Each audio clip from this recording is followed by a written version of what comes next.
My Hero Academia? More like My Hero Acadame, son! Hot off the heels of a massively successful second season and the Crunchyroll Anime Awards, you're back at it again to give us another season of that good shit! Yeah. And after 6 to 7 months of waiting for this new season, the first thing you decide to give us is a pool episode! Oh yeah! Bring on that fan service! Oh, wait, hold on. Something else has just popped up.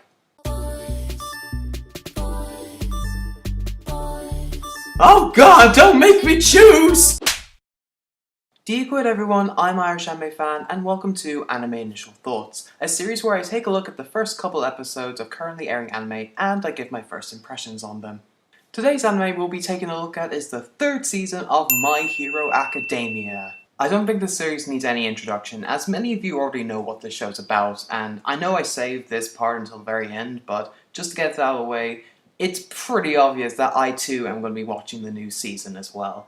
I really liked Season 1 when it came out in 2016, and I loved Season 2 so much that it became my anime of the year last year. So you guys know full well that I'm going to be watching this season no matter what happens, and I'm going to see it to the very end.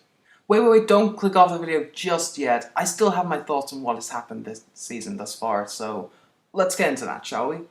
While I was generally looking forward to another season of My Hero Academia, I was also a bit hesitant towards it as well.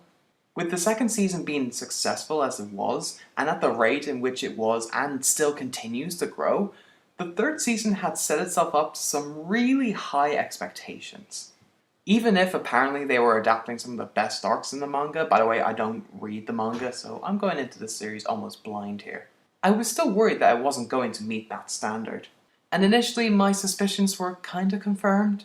Let's start with the first episode. That's essentially a filler episode, but I wouldn't really have much of a problem with it if it were like the last anime original episode we got in Season 2, which further expanded upon the society and world building, while also giving us a fun little glimpse into the various internships that the other students of Class A were doing, and it's one of my personal favorite episodes of that season. But instead we got a pool episode, which again isn't necessarily a bad thing, but what drags the episode down is the amount of shoehorned recap that killed what could have been a fun little episode. But I won't hold Hiroaka against it, it's a pretty common thing among shonen anime, so I'll let it slide. I usually only cover the first 3 episodes of currently airing anime, but I'm going to make an exception for Hiroaka and extend it to episode 4, because, let's be honest here, episodes 2 and 4 are the actual start of this season, so let's go straight into that, shall we? I thought episode 2 was a solid introduction into the training arc.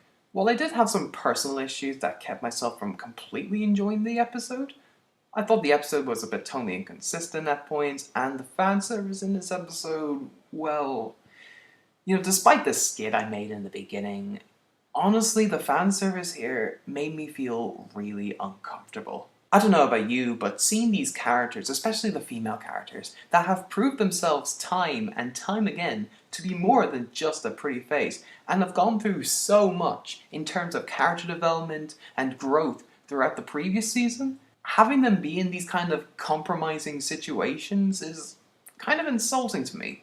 But apart from that, I thought it was a fine enough episode. Episode 3 was the episode that gradually got me back into the spirit of getting excited for Hiroaka again.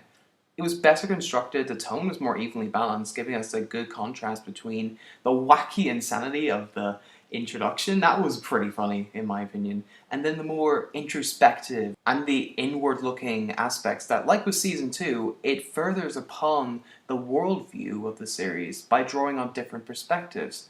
For example, the character of Kota, a boy whose parents were heroes but were unfortunately tragically killed. While everyone around him thinks that was an honorable death, he, for the life of him, can't understand why that's the case, especially when the heroes that are killed are his own parents.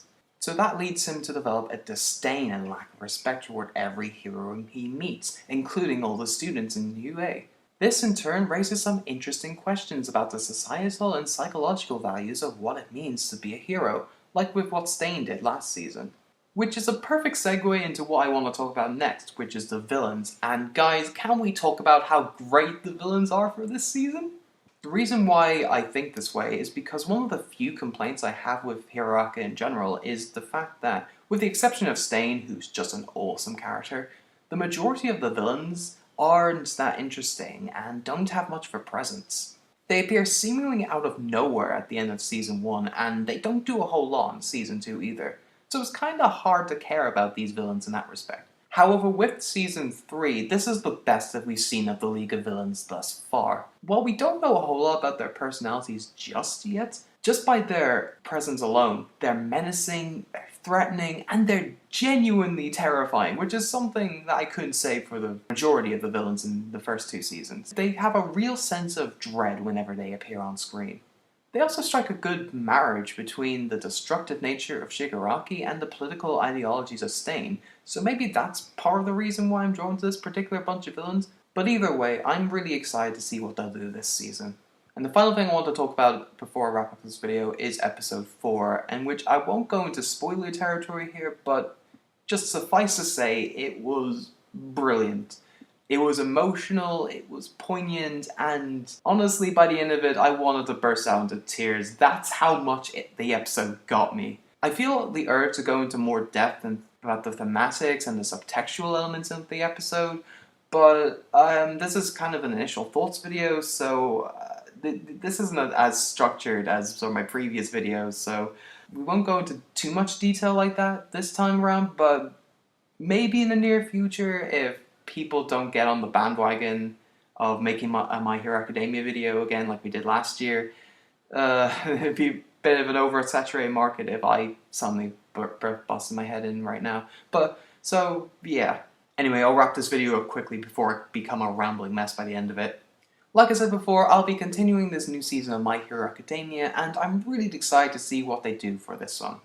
Anyway guys, that does it for this video. I hope you guys enjoyed it. I've been IrishAnimeFan, and until next time, Slán.